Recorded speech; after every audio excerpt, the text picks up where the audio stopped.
Nama gue Romi Irawan atau biasa dengan nama Mordela Hoya. Asal gue Bandar Lampung, lahir di sini, berkarya juga di Bandar Lampung.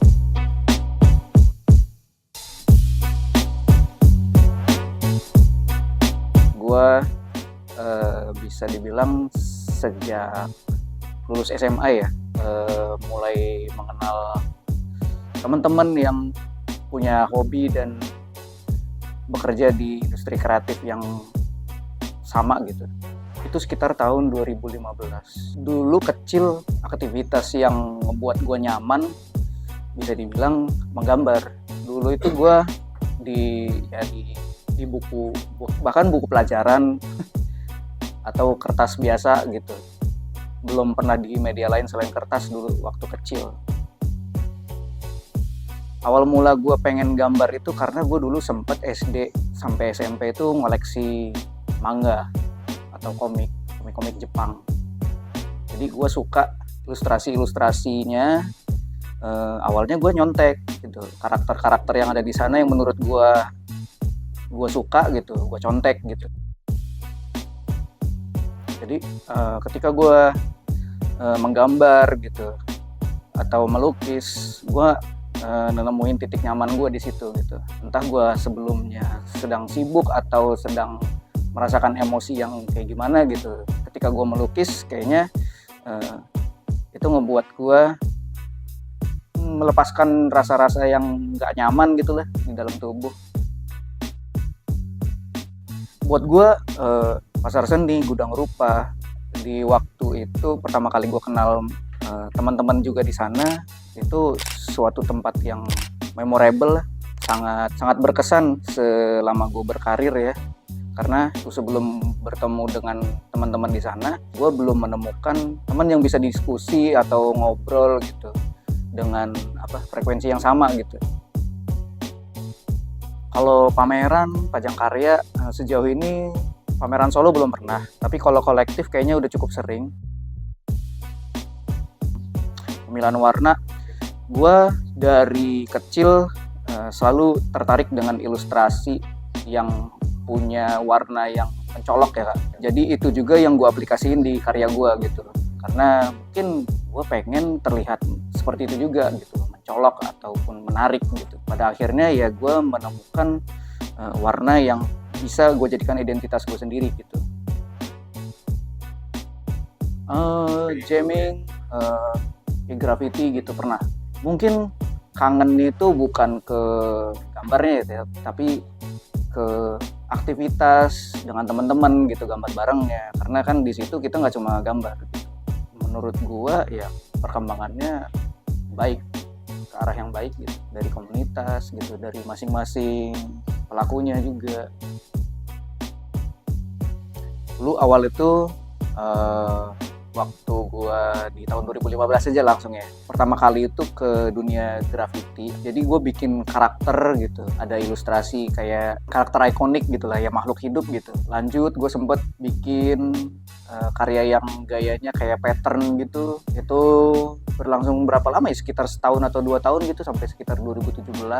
2018 gue mulai suka sama psychedelic art gitu. Jadi gue banyak adaptasi karya-karya kayak gitu ke dalam karya gue gitu. Banyak elemen-elemen yang gue masukin ke karya-karya gue gitu, baik warnanya, garisnya gitu. Terus evolusi lagi sampai sekitar ya itu lumayan lama, ala-ala psychedelic itu yang gue masukin ke dalam karya-karya gue sampai di tahun sekitar 2020 2021.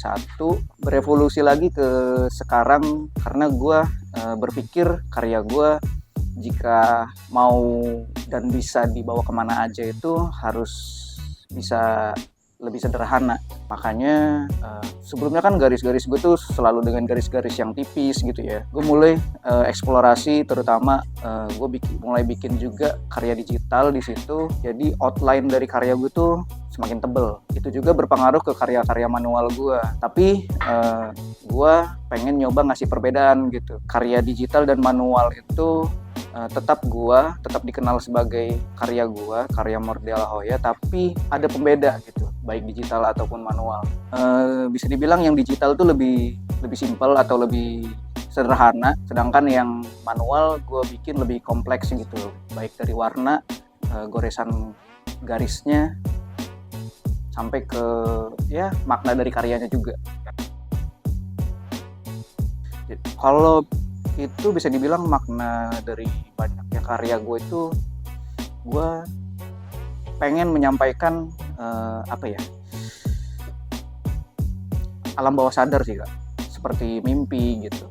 Karena ya namanya bahasa visual ya, gue mencoba gimana tanggapan orang lain gitu, apakah mereka punya tafsirnya sendiri gitu. Itu yang pengen gue trigger dari karya gue gitu. Dan juga mungkin bisa dibilang sebagai bahasa gue, pengungkapan sesuatu yang sebelumnya nggak bisa gue ungkapin lewat kata-kata gitu, baik ke orang terdekat ataupun orang yang gue sedang ajak bicara gitu. Makanya gue tuangkan lewat karya gue, cara komunikasi gue. Karena berkembang juga, jadi referensi gue juga makin luas sih Kak. Nggak cuma Jepang, Eropa, Amerika gitu. Seniman di masa lalu, seniman klasik gitu, termasuk seniman modern juga jadi inspirasi gue. Gue lebih memperhatikan makna dari karya-karya, terutama karya-karya klasik Kak. Ya bisa dibilang karya modern yang berpengaruh buat gue. Itu salah satunya seniman di masa lalu itu, kayak contohnya itu Peter Mondrian. Itu ya dia itu kontemporer, warnanya itu khas banget, bisa dibilang ada kemiripan dengan gua. Dan itu ketika gua kulik maknanya dari karyanya, warna-warna dan goresannya itu mewakilkan alam semesta. Itu yang gua aplikasikan ke karya gua Kak. Gua pengen juga karya gue itu bisa mewakilkan alam semesta gitu. Kidal sampai saat ini. Dari kecil itu udah kidal, dari SD tadi yang udah iya. Pakai pensil. Belum. Kalau nyari sih enggak Kak. Pernah ketemu enggak? Pernah ketemu iya. Ada. Cowok Kak. Gambar juga intens dia masih. Sayangnya orangnya udah wafat. Oh.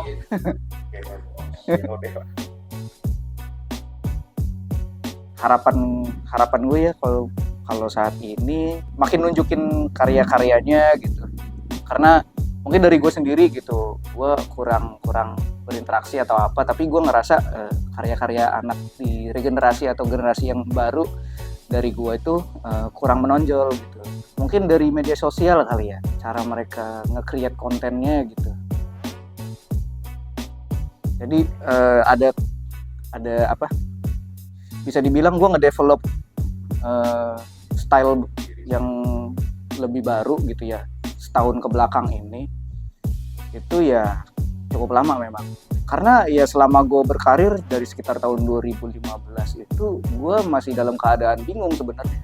Sebenarnya proses dimana gue mulai menemukan titik awal karya gue yang lebih ke gue banget gitu, yang gue develop dan gue akui sekarang itu setahun ke belakang ini Kak.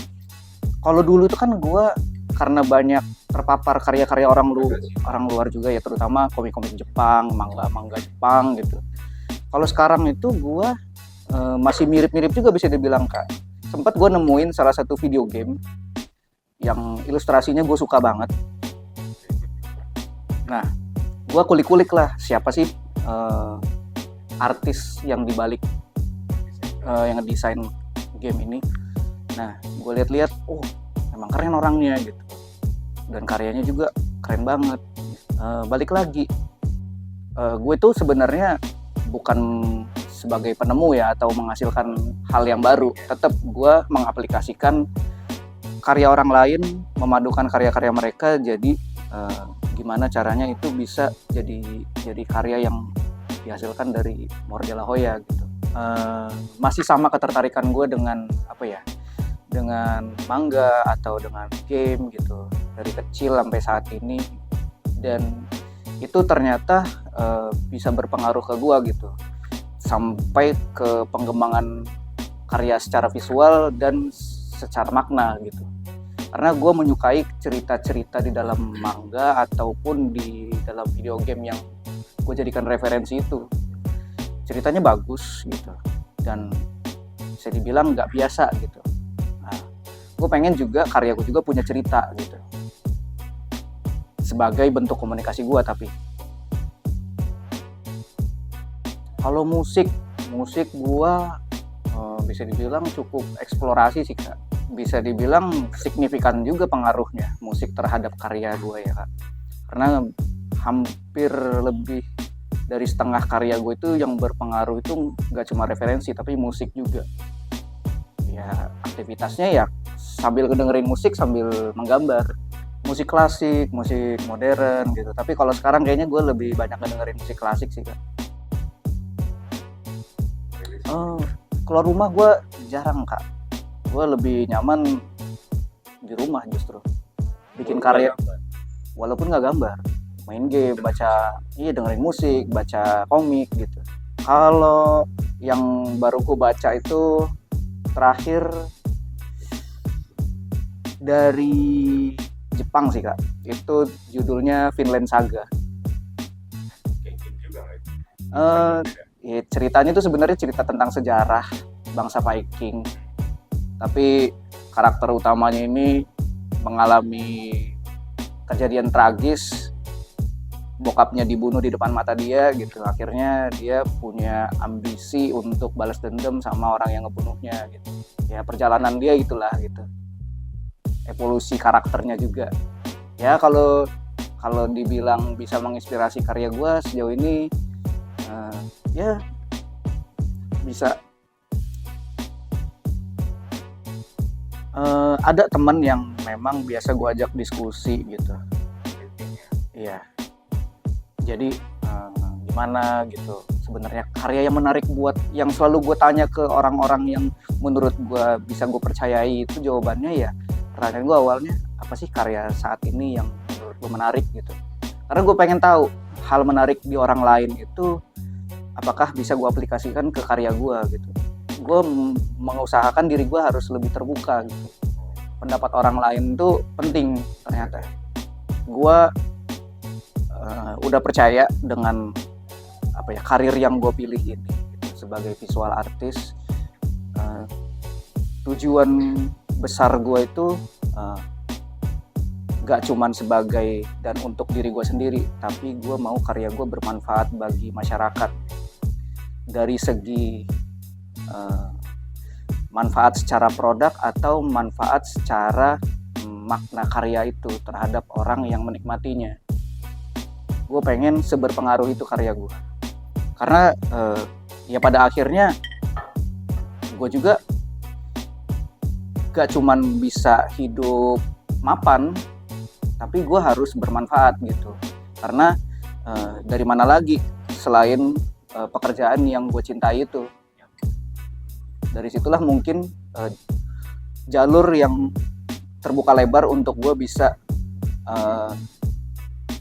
menuju tujuan besar gue tadi yang gue bilang gitu, bermanfaat bagi lingkungan dan masyarakat.